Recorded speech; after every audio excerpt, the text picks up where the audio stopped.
Welcome to Care More, Be Better, a podcast for people like you who care about the social impact of conscious companies and everyday heroes. Hear inspiring stories from those who put people and planet before profit and personal gain. You'll learn how you can make a difference, vote with your dollars, and get involved today. Here's your host, Corinna Bellizzi.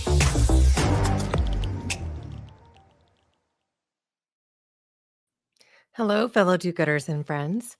I'm your host, Corinna Bellizzi, and today I'm joining you live via live stream for a couple of reasons. One is that we are swiftly approaching COP27, which is literally just around the corner.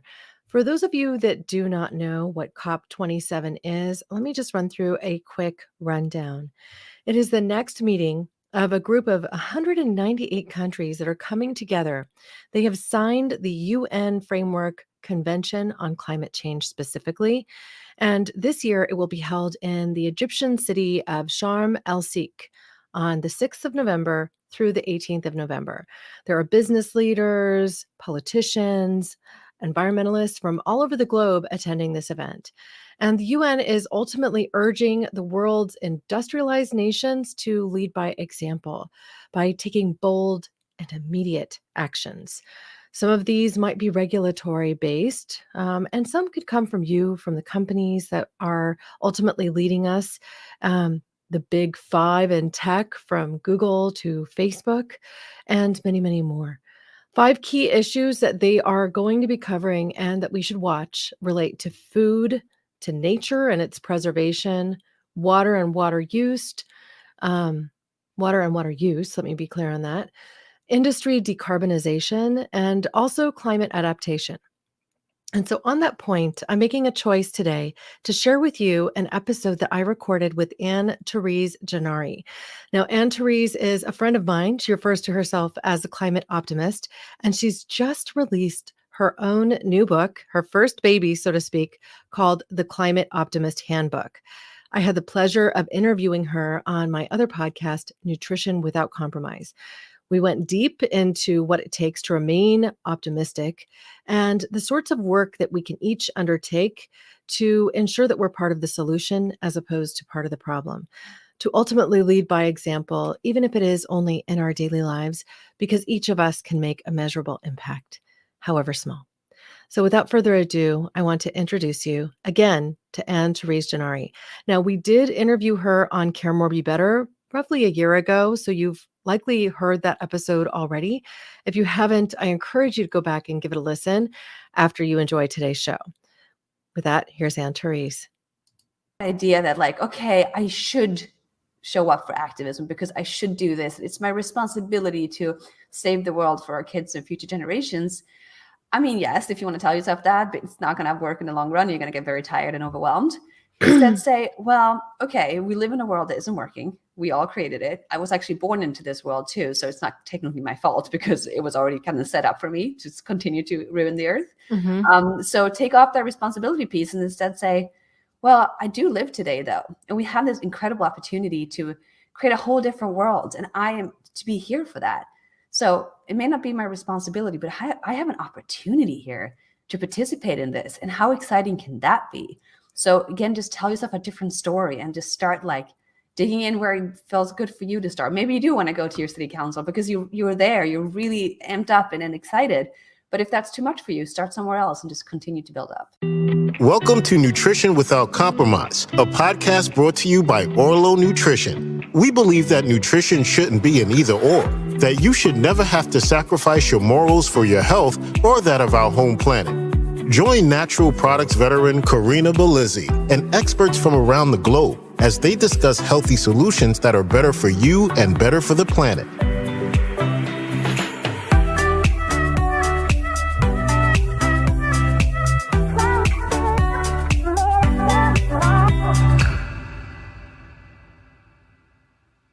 Welcome to Nutrition Without Compromise. I'm Corinna Bellizzi, and today we're going to dive deep into a discussion about optimism as it relates to food, nutrition, and the climate as we connect with my friend and the amazing climate optimist herself, Therese Gennari. Therese is an entrepreneur, environmental activist, and the founder of The Climate Optimist. Her work has been featured on the BBC, HuffPo, Drawdown, the Weather Channel, and many more. And Therese is focused on educating businesses and people on how they can act from courage and excitement, not fear.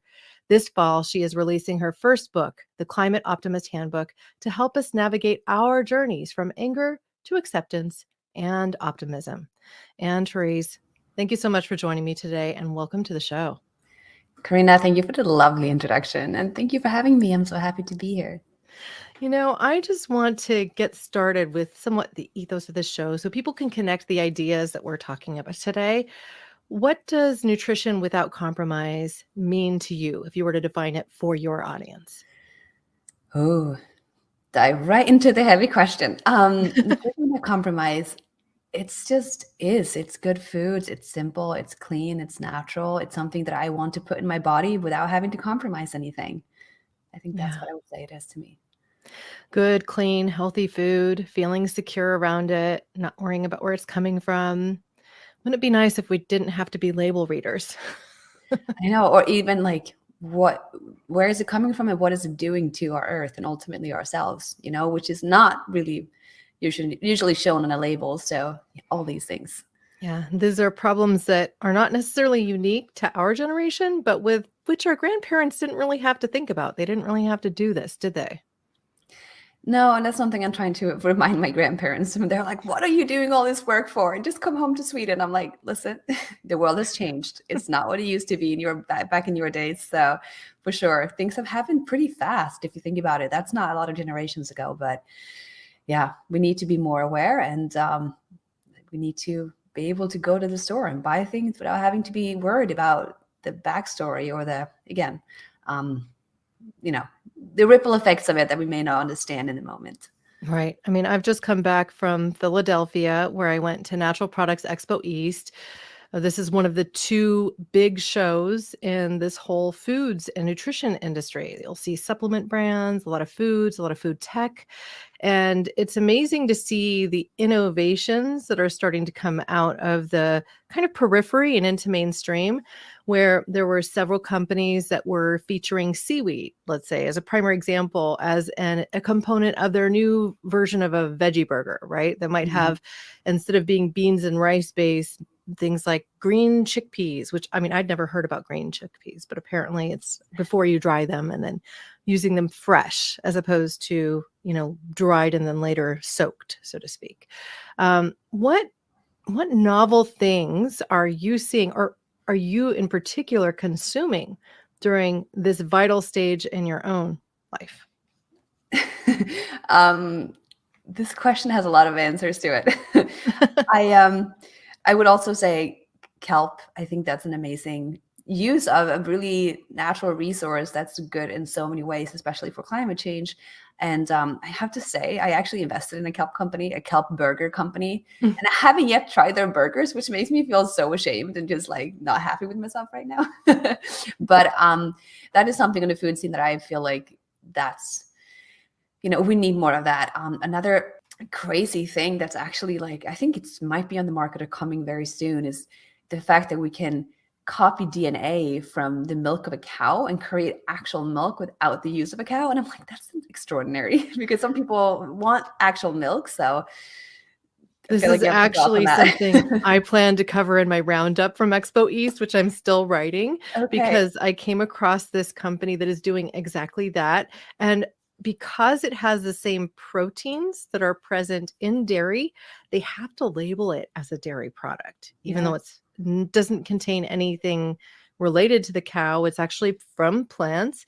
And I tasted the milks, even though I'm a little dairy sensitive. It's not like I knew it wouldn't send me rushing to the bathroom, just because I wanted to compare it to what I'd remembered from when I consumed milk. I consumed milk most of my life, up until I realized I was actually sensitive to it. So tasted it, a little thinner than what I was used to from a full fat cow milk, let's say, but same profile. It tasted virtually identical, which was really kind of incredible. And then I did have the opportunity to try a version of a seaweed incorporated burger. And what I noticed was that it was a touch salty for my taste because I don't consume a lot of salt. I make most of my food fresh, and therefore it doesn't have the inborn, sodium like 600 milligrams in a serving or anything like that. And it would turn out that sodium is actually coming from the seaweed. So it has kind of a little bit more of a salty flavor. I'm sure there are ways to control for that. But, we're relatively new in this space. I'm hoping to actually feature Akua on a future podcast episode. I'm connected to their founder. And I also met, again, a couple of other companies at the show they're playing in the space. So this is going to, I think, continue to create new innovations, new sustainable foods, and those that actually don't take much in the way of planetary resources to grow them. They sequester carbon. It's not like we're saying goodbye to swaths of land or cutting down forests in order to grow food. And they could potentially replace some of the other vegetation that we grow today, or just complement our diets. So I think it's really, really interesting. Yeah, I think in general, I think it's very exciting. It's in a very exciting space to be in and to be aware of, because I think a lot of things are going to come just in the next few years that are going to blow our minds. Like, what? And then we just get used to it. That's something that we just take for granted, but that's how the world works. Well, the few mind blown moments I've had of late relate to some of the work that we're doing at Orlo Nutrition. And this is perhaps news to you, but we grow spirulina at our aquaculture plant house in Iceland. And we've been analyzing that spirulina and comparing it to stuff that is grown in open ponds, because this is in a closed system. It's controlled with artificial intelligence, right? So we dictate what is fed to the algae, or the cyanobacteria in this case. We're able to only give it what it needs to grow and thrive, and nothing of what it doesn't, right? And there's no infiltration of other algae strains. This also means the algae it becomes super blue as opposed to the traditional blue-green algae of what you would see. And it produces methylcobalamin form of vitamin B12, which the algae growing in open ponds doesn't do. And that's the most bioavailable form of B12. So it was a mind-blown moment for us from a research perspective. And then to also find that, the essential amino acid compound, the entire panel grown by spirulina, is essentially comparable to the proteins that you would find in a cow, using 99% less land and water resources. And so even though we're not proposing that this would one day end up being a burger replacement, you could foreseeably take a future protein from the spirulina, blend it in a protein shake. It could replace your pea protein or your hemp protein or whatever other sort of thing you're doing, and have a comparable amino acid profile to what people have traditionally sent you to beef for, including that vitamin B12, which is so hard for vegetarians to get. And so I'm super excited by that. I know this is a development which will come, 6 months, a year, 2 years down the road, because we're not quite to the spot where we can formulate foods yet with it, but it's on the horizon. And so it's very exciting to see technology, nature, world's first plants start to play these roles and kind of bringing this all together. Yes. I'm just trying to take it all in. It's really, really cool. Yeah. So as we talk about nutrition, I mean, you're presently, what trimester are you in? Are we revealing to the world that you're pregnant today? It's way too real. I'm like a few weeks away now. So I am deep into my third trimester, and it's catching up with me that I'm pregnant. So yeah, the baby is about to be here soon. Well, I have to say, when I first learned that you were pregnant, I was like, yes. And part of that came from this kind of underlying perspective. I've seen so many in the climate activism space pay a little bit of lip service to this idea that, they're afraid to have the next generation of children because of the state of our climate and the state of just political systems. And we feel like we're in this moment of flux where it's really challenging to even have a meeting of the minds, families feeling like they can't talk to one another over some political craziness. And so ultimately, you have doubled down and said yes to this next generation. You're paying this I want to say it's a much more than lip service to the idea of climate optimism, and you live this and breathe this every day. So I want to hear from you what this whole concept means and why you decided to go ahead and take the effort of writing this new book. Thank you. First of all, to anyone's listening, I have a little bit of a cold. This is usually not what I sound like. So I'm just putting that out there. But yeah, I totally see what you mean. And I really have experienced that myself. I wasn't sure if I wanted to have kids. My husband was always like, of course you can have kids. And I'm like, you don't understand the world we live in. Like, I am not sure I want that.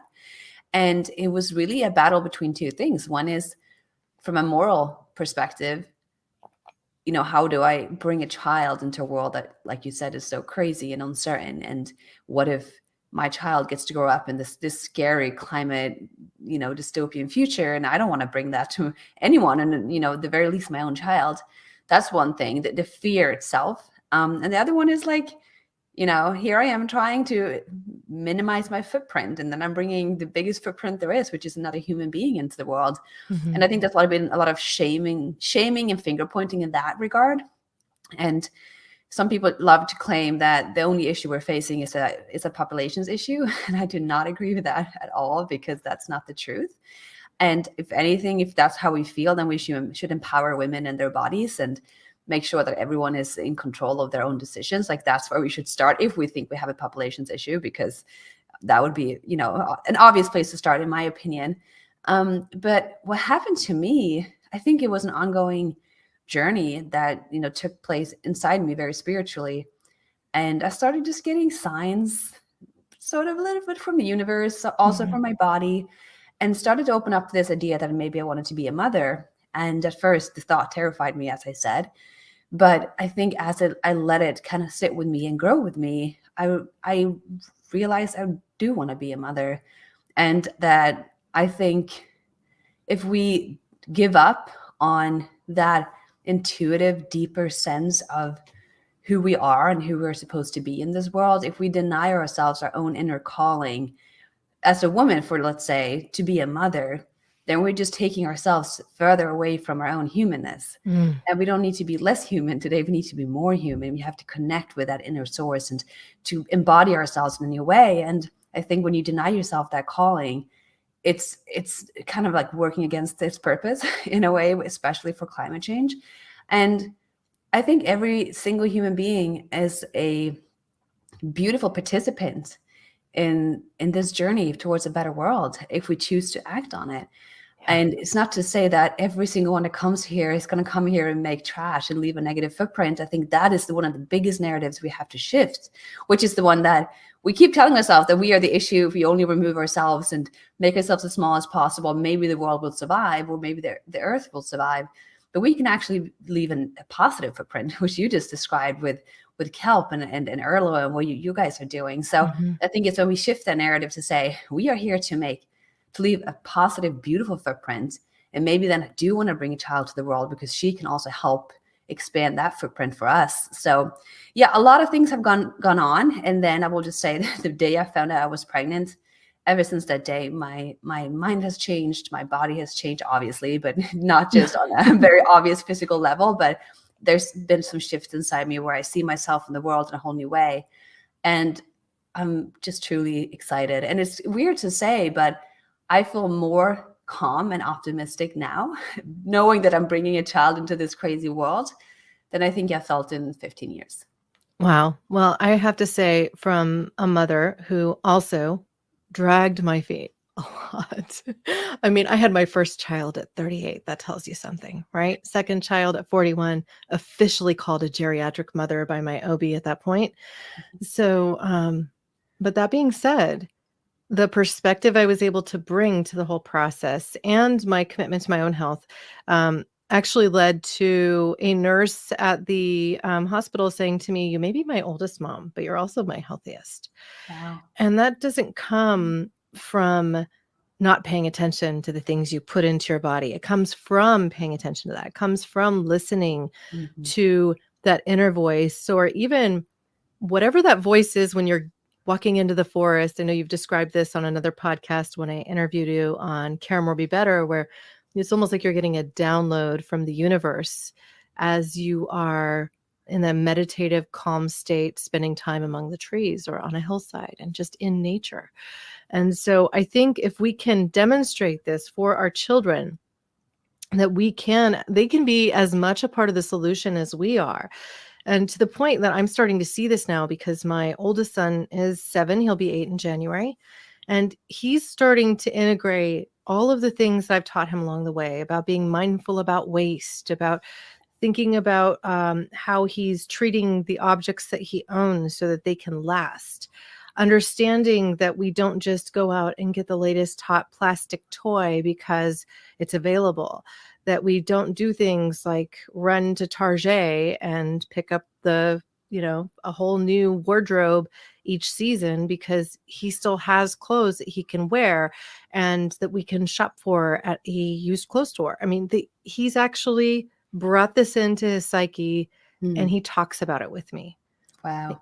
So he's not even 8 yet. And so if we're able to really kind of educate our kids, involve them in the choices that we make as we think about the future that we're building, they will be as much a part of it, if not more, and from an earlier age than we might have engaged, so that it just becomes the way things are. And so in a way, by procreating, we can be part of that solution in a way that perhaps we might not otherwise be. Yes. And thank you for calling me the most, I don't remember exactly your words, but something about the most climate optimistic act you've seen so far from me. Because I feel that way, it's really manifesting my belief that we can get this right, and trusting the journey. But not to say I'm not, worried or afraid. Some days I'm kind of terrified about where the world is headed, and that's totally fine. But I think, like what you just said, we need to create a new generation that just takes certain things for granted, and those are going to be the things that we don't take for granted, right? So like we got to kind of break that generational amnesia that we are kind of stuck in right now, where we just assume this is how it is. And of course we just grab a plastic fork and throw it out because that's normal, which shouldn't be normal when you think about it. But they can grow up with a different normal, and we get to play a part in creating that new normal. And I think that's really what makes me excited. Well, you spoke to something else, those plastic utensils. My son had asked me, Mom, will you come back from this trip with a gift for me and for Roland? And so these are, my kids. They want me to come back from a trip with something special. And so I went and actually found some new bamboo cutlery that was on exhibit at the show and got them each their own little kit so they can put them in their lunch boxes. And they were actually as excited about that as I might have been as a 7 or 8-year-old when my dad brought me a stuffed animal. It just communicated to me that it doesn't necessarily matter what it is. It's just that there was intention behind it, that you brought something special. And, a toy doesn't have to be something that just, is a stuffy that sits on your bed. That's not to say we don't have stuffies. We do. I mean, I think Good to know. you need balance in your life. All right. Well, one of the things I was hoping you could share relates to the content of your book, because, so much of what you do, you lead workshops, you help people kind of discover how they can step into their own personal brand of activism in a way.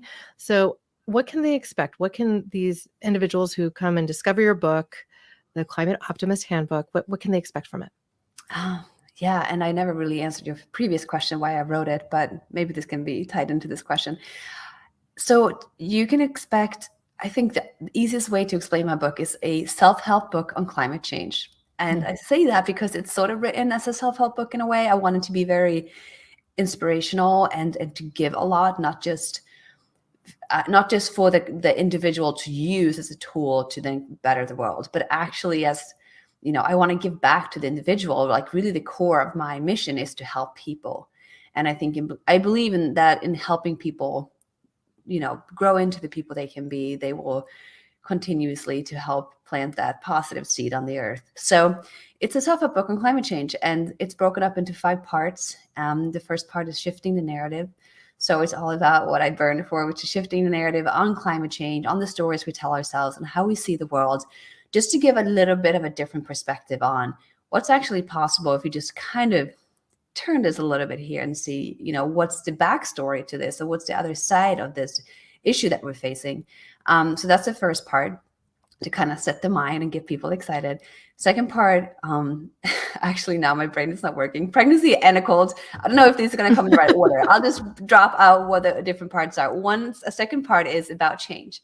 So how do we start embracing change? What does that look like? Because ultimately, that is what we have to realize, that what we're facing right now is change. And that's scary because uncertainty always is. And our bodies are actually, from a neuroscience perspective, wired to kind of retreat and hold back when there is change ahead. And so we have to learn how to unlearn that behavior and like kind of launch ourselves into the change. And so how do you build that resilience muscle and adaptability muscle? So it's a huge part on that. And I share some. Let's pause there for a second, because you actually host a podcast that's on pause, but, understandably so, called Hey Change. Yeah. And I just want to put that out there as a resource, because you have many very interesting interviews that help people kind of educate themselves on that process and dive deeper. So I will include a link with show notes to your show. I believe the last episodes you produced were in March of last year, but who knows? Perhaps it will come back soon. I hope so. I actually have a backed up list of people that I'm supposed to interview. I just have had to focus on a few things, the book being one of them, growing a baby being another. Right. But I want to come back to the podcast because I do love it. It's so fun and gives so much.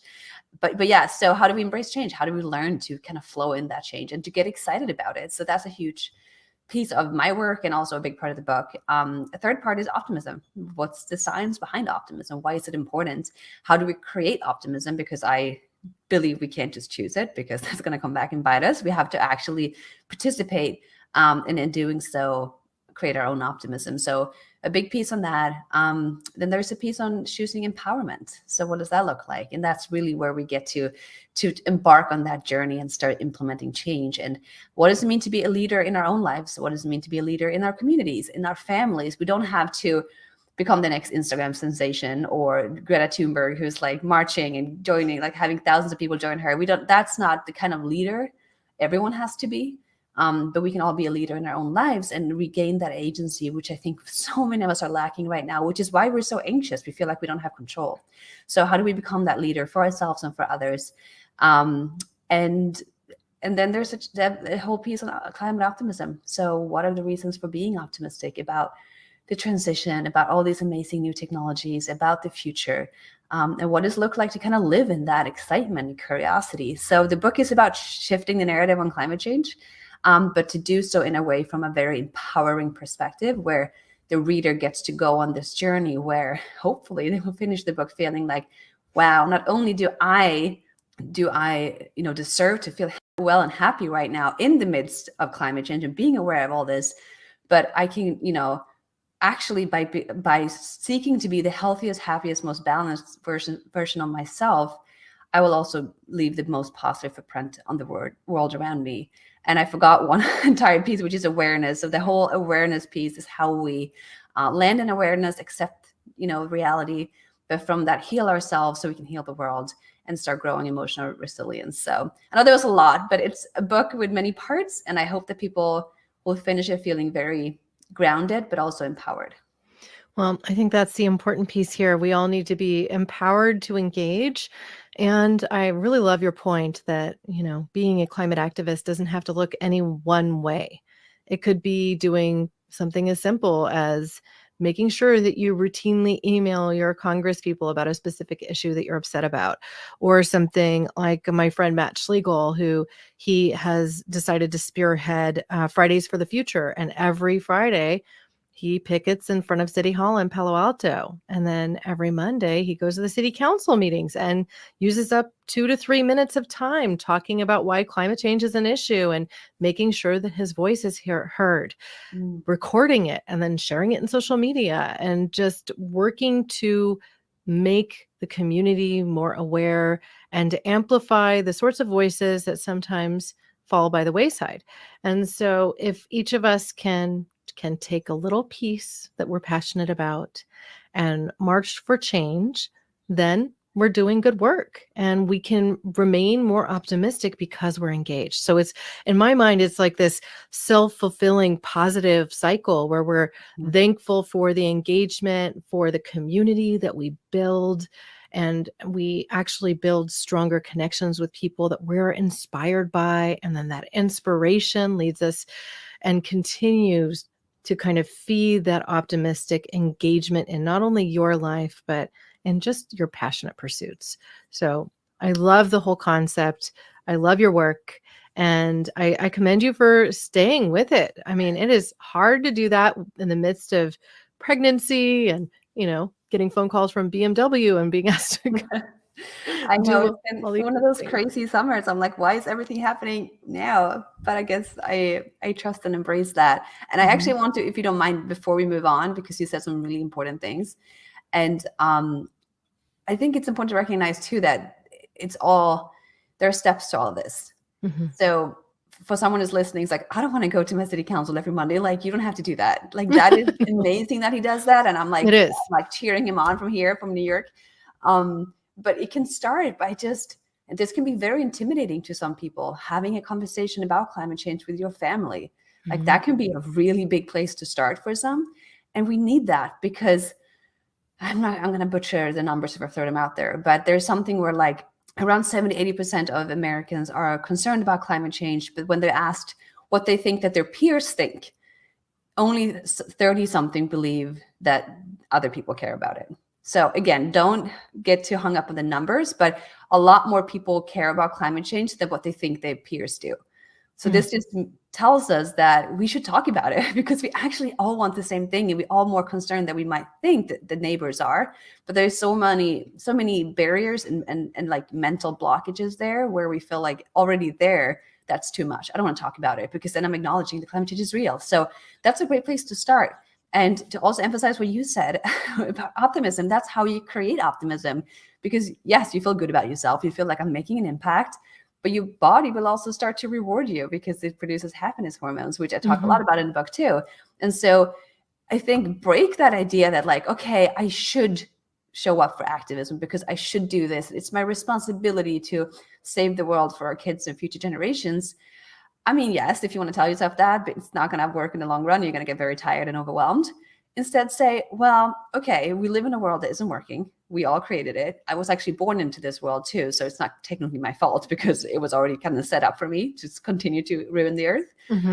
So take off that responsibility piece and instead say, well, I do live today though. And we have this incredible opportunity to create a whole different world. And I am to be here for that. So it may not be my responsibility, but I have an opportunity here to participate in this. And how exciting can that be?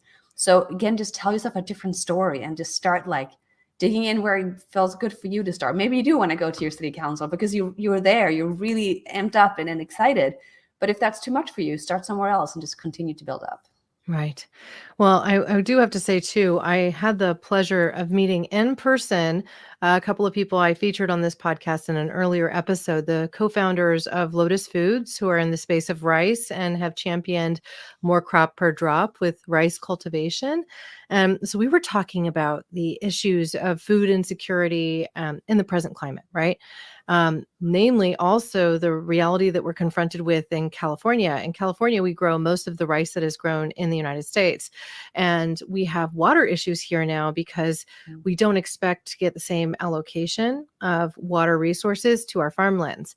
And so ultimately, the whole technology that has been created to build more crop per drop may actually end up being integrated much more rapidly, this whole regenerative agriculture perspective, because of the fact that we're having these water restriction things coming down the pike very, very quickly. And so even though harvests this year are likely to be affected and affected negatively, I think it's going to inspire the kind of change that we need to see long-term for a more healthy food system in a local basis, at the same time that we have to exercise some chops and look at global food systems and collaborate around the globe and open our connections to ultimately understand that we are one people on one planet and we're all in this together. It might be a crazy race through space, but we have the ability to move forward with optimism, create solutions that are going to create the future that you envision which you once described for me. And so before we wrap, I'm going to have to ask you to do that too, because I think that part of remaining optimistic, whether it be about our food systems, our nutrition, our families, our futures, our climate as a whole, we have to be able to envision what that beautiful future can look like. And so I want to give you the floor. Okay, I get to tell my story. And yes, Corinna, you're so right. We do have to envision that future. And I invite everyone who's listening to do this on your own. Sit down and meditate or whatever, go for a walk and just see what comes to you. Like if you were to really remove those barriers of what's possible, what could the future look like? How could the future feel like? And what are some of the sensations that you feel in this future? I think it's really important that we do visit that future quite often.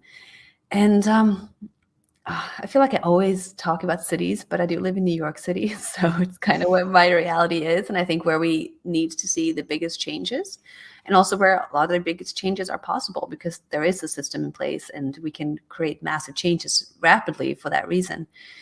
But a future I'm envisioning is I'm walking down the street and the air is really fresh because there are trees all around me. There are birds singing from the treetops. And you know, if I look below, there's greenery, little gardens, and there are benches to sit on, and almost at least 50% of the streets in New York have been converted from car streets to walking streets or biking streets. And all the city bikers now have a really safe place to bike around, which is not the side of New York City busy streets. And yeah, it's not quiet at all. It's a very lively city. There's people talking. There's coffee shops with like a very European style where there's, you know, like outside seating on the patio and on the street and people conversing and having fun and laughing. And there's music and street musicians and a lot of culture because that's what New York is known for. So all that is still here, if not amplified, but you can hear it too because all the noise is gone. All the drilling and all the cars and things that we just took for granted in our old days, it's gone because we don't need it anymore. Our transportation, our very quiet, electrically driven trains. And we do have cars still, but they have a completely different purpose than the cars we know today. And we don't really want cars in the same regard because back in the day, we used to spend so much time and waste so much time in our cars, getting frustrating over not finding parking, getting home late for dinner. My husband happens to be there. And all these things that just kind of drove us crazy. And thank God we figured out a new system. So we don't need that anymore. And we also have more time for that reason to just be with our kids, with our friends, catch up with colleagues. And the human mind and the humankind is just on a very different level. I mean, there's still pain, there's still insecurities and injustices because it's just the world, but it's different these days because we have reached a new level of nutrition in our bodies, which thank God we figured that one out. And we have more energy again, and we have more space to think and reflect and recoup, which turned out to be a very, very essential piece in our evolution and our survival as a species. So I can't wait to be there, walking around the streets of my daughter, who will be whatever age she will be at that point. But it's a future that I look forward to. Well, I can almost hear the birds singing. So thank you so much for that vision. I think it's important that we all envision our own personal best future. And whether that be in a city like New York or one like Paris, where they might be closer to that reality today, given their commitments, or often a countryside farm. I mean, it doesn't have to be any which way, much like what your activistic streak might be. You can choose almost anything. But it's the future that you envision. And it's my belief that by doing so, you get closer to that reality. And even just spending a little bit of time reflecting and thinking about what you really want your future to be, you'll lead a more happy and healthy life. Yes. Yes. And you feel your optimism too. Yeah, that's for sure. Well, I will be sure to include links to where you can learn more about everything that you're doing, and Therese, with show notes. Do you have any other closing words you'd like to leave with? Just get excited. Just allow yourself to get excited and recognize the incredible opportunity you have right now to participate in this shift because you don't want to miss out. We can both tell you that you don't want to miss out. And it's a truly rewarding way of life. So just dive right in there, get excited, and let's create a better world. Yes, fantastic. Thank you.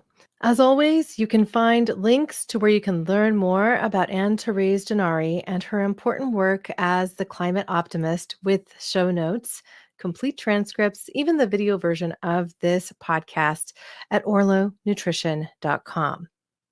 If you have questions about what we covered today, or just want to reach out and share your own perspective, please reach out on social channels at Orlo Nutrition or send me a note directly to hello@orlonutrition.com. As we close today's show, I want to remind you that all of our listeners here at Nutrition Without Compromise qualify for an extra 10% off at orlonutrition.com. If you're interested in that spirulina that we mentioned earlier today, an omega-3, or even the prenatal DHA, like the one that Therese is using today, you can find them on that site. Now, the show discount is simply NWC10 for an extra 10% off at checkout. As we close today's show, I hope you'll raise a cup of your favorite beverage with me today, minus tea, as I say my closing words. Here's to your health.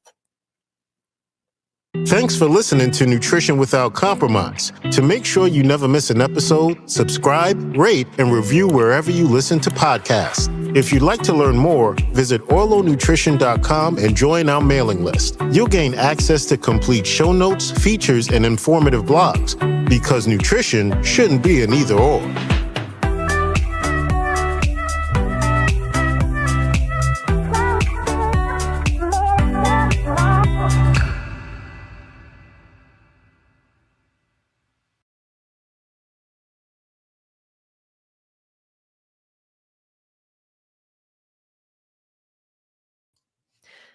I know that it may seem a little superfluous to yet do another close, but I just want to share a couple of closing thoughts, having just sat here and listened to that entire episode along with you. I really do feel that we can be the change that we want to see. And I think that by keeping those rose-colored glasses on and looking for opportunity, that we can actually create some real significant change in our daily lives. We can push our politicians, our governments, our local communities to do a little better. And ultimately, we can remain inspired. I am shortly receiving my copy of the Climate Optimist Handbook, but I also do routinely read Therese's blogs. I'm subscribed to her newsletter, so I would encourage you to check her out. Now, her little baby bouncing girl is going to be arriving very, very soon. That will be her second baby, with her first being the book, which took her, as you heard, 10 years in the writing. Now, I ultimately am an optimist, even when I have those pessimistic moments. I allow myself to jump right over them, kick at the can, so to speak, and ultimately recover from it. Forgive myself for those moments, because forgiveness, as much as thankfulness, is absolutely imperative to remaining optimistic. Be grateful, go out there, enjoy some nature, and I hope that you have an amazing rest of your day. With that, I just want to thank all of you for being a part of this community, because together we can care more, we can be better, and we can create a better world. Thank you. Thanks for listening to Care More, Be Better, a podcast for social good. To make sure you never miss an episode, subscribe, rate, and review wherever you listen to podcasts, and share with your friends to help us reach more people and spread more social good.